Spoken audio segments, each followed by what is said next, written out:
Hello po sa inyong lahat mga ka-crypto. Ako po si Pinoy Crypto Trader at sa video na ito ay atin pong pag-uusapan ang tungkol sa balitang ito kung saan ay ang spot Ethereum ETF. Yan naman kung may spot BTC ETF na i-approve or malapit nang i-approve ng US SEC ay syempre masusundan naman yan ni Ethereum. Kaya yan ang sunod na mga mag-a-apply naman ng kanilang mga exchange traded fund. Ayan, si Ethereum. At syempre, kung hindi lamang si Ethereum yan, marami ring ibang mga cryptocurrencies ang susunod na mag-a-apply. Kaya yan, marami. Lalong-lalo na yung mga sikat. Sino pa ba yung ibang mga sikat dyan na mga cryptocurrency? Hindi lang naman po si Ethereum. Yan, marami pa yan. Siguro yung mga top 100 na mga cryptocurrencies na ating nakikita kay CoinMarketCap ay mag-a-apply ang mga yan. Yan. Siguro ay kapag na-approve na yung application ni Bitcoin sa kanyang ETF. Kaya ayan, ngayon ay may lumalabas na balita na mukhang naghahanda naman ang Ethereum para mag-apply sa kanilang spot Ethereum ETF. Ayan, ayon po yan sa isang analyst. Kaya ayan, bago po tayo magpatuloy ay nais ko po munang bigyang linaw ang aking disclaimer kung saan ang nilalaman po ng video na ito ay hindi po ito isang financial advice. For education and information purposes lamang po ang layunin nito. Maliban po dito ay nais ko na rin pong magbigay babala na wala pong kahit anumang group chat ang Pinoy Crypto Trader. Ayan, the anticipation of a spot Bitcoin ETF approval in the US is one of the drivers of the recent crypto market surge. However, analysts expect a spot Ethereum ETF to follow closely behind a spot Bitcoin ETF. Ayan. Yung nailabas lamang na balita na malapit na daw i-approve ang spot Bitcoin ETF yan ng US SEC ay ito po yung nagdulot or nagtulak sa pag-angat ng mga cryptocurrencies nitong nakalipas lamang na mga araw. Yan, nagkaroon po ng price surge lalong-lalo na po si Bitcoin. Yan, umangat po ang kanyang market price dahil lamang sa yan inaasahan na approval ng kanyang spot Bitcoin ETF. Kaya yan, may mga analyst ang nagsasabi or naglabas ng kanilang mga espekulasyon na pagkatapos ni Bitcoin ay nandyan naman, nakaabang naman ang mga approval ng ibang mga crypto, lalong-lalo na si Ethereum. Kaya yan, nakaabang na rin ang spot Ethereum ETF para i-approve ng US SEC. According to Raul Pal, the spot Bitcoin and Ethereum ETF are some of the most significant developments in the industry.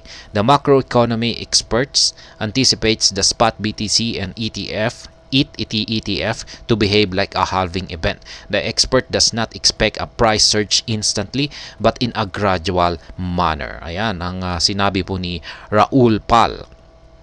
Yan, ang sabi niya ay talagang si Bitcoin at saka si Ethereum ay talagang sila ang pinakamalaki talaga. Sila talaga ang nangunguna or pinangungunahan nila ang industriya ng mga cryptocurrencies.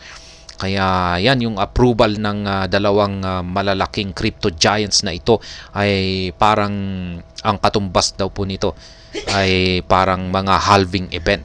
Pero yung mga epekto raw nito ay hindi instant or hindi po mabilis but in a gradual manner. Ibig sabihin ay dahan-dahan po yung impact nito. Kaya ayan. According to PAL, the 8th spot ETF will happen as well. Of course, it will be later as soon as the Bitcoin one is done. They'll front run it by going to the ETH one because they know that's the next one. Ayan. Sabi ni Ginoong PAL na pagkatapos raw ma-approve ang mga spot Bitcoin ETF na yan, ay syempre ang kasunod ay si ETH spot ETF or ang Ethereum spot ETF naman. Kasi syempre siya talaga ang laging kasunod ni Bitcoin. Par further added, the Bitcoin ETF I don't think of as as a one-off event. People think of it as this liquidity injection into the crypto economy, and I'm saying it's a trade agreement.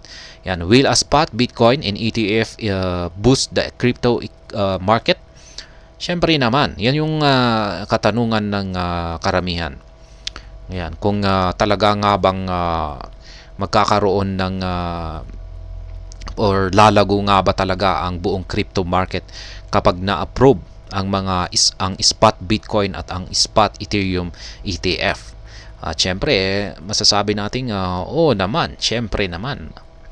According to PAL, one of the biggest hurdles for institutions entering the crypto industry is the lack of proper regulations. However, the introduction of a spot ETF may bring in more protection for institution. Ayan, tama po yan. Yung problema sa mga cryptocurrencies ay yung wala talagang wala pong maayos na regulasyon sa mga ito. Kaya nga yan ang dahilan kung bakit hinahabol ng mga SEC ang lahat ng mga ang industriya ng cryptocurrency.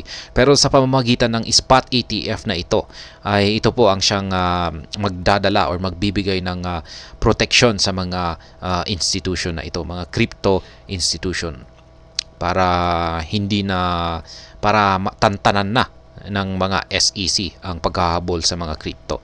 Yan. Moreover, spot Bitcoin or BTC and Ethereum ETF will bring significant institutional money into the sector. The inflow of institutional funds will most likely lead to a surge in the price of both assets.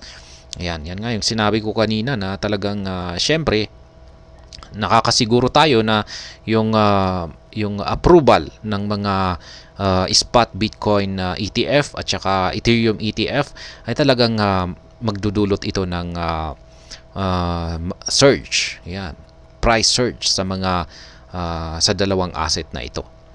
Moreover, PAL anticipates other institutions such as pension funds and asset managers to step into the crypto space over time. The new players will further boost the market's liquidity and growth. Ayan. Pero sa tingin ko ay hindi lamang po limitado sa dalawang ito na or kay Bitcoin at saka kay Ethereum yung ETF na ito. Siyempre pwede na rin yung ibang mga cryptocurrencies dyan at hindi lamang limitado sa dalawa. Kaya sigurado ako ay sa tingin ko sa aking sariling pananaw ay kung na-approve ang spot Bitcoin ETF, ayan nga, susunod si Ethereum. Pero sa tingin ko ay baka may makikisabay na ibang mga cryptocurrency dito kay Ethereum. Kaya yan, sabay-sabay na silang lahat.